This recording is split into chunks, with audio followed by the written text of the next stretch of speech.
Il faut lire absolument votre livre. L'érotisme, c'est un des livres qui ont le plus marqué. Hein. Vous êtes allé contre beaucoup d'idées reçues en disant l'érotisme arabe. Il y a une sexualité très forte et un accord, une importance de la femme en sexualité dans le monde musulman. Absolument. Et je dis de même dans ce livre que les préliminaires sont très, très développés dans le monde oriental pour une raison simple, c'est que quand on ne veut pas que la femme soit non vierge au mariage, donc on passe beaucoup de temps à la caresse, au baiser, aux attouchements. C'est très important, ça. La douceur. Et la douceur, et la femme va au hammam, il y a des massages. Et donc, toute la préparation, l'imaginaire de l'amour est extrêmement développé dans l'amour oriental.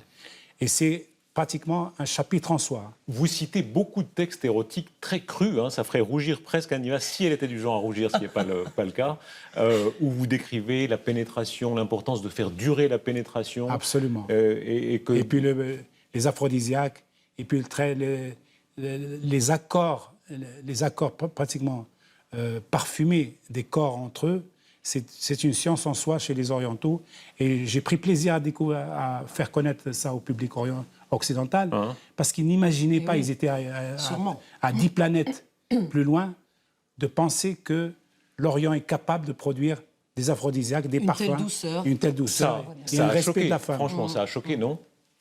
Ça choque les hypocrites, précisément, qui veulent garder le pouvoir tel qu'il est, à ne pas laisser se mouvoir, laisser se libérer la femme du carcan misogyne, parce qu'il y a des misogynes évidemment contre lesquels il faut se battre, et on se bat comme dans l'amour, comme pour la politique, par la connaissance et par le respect.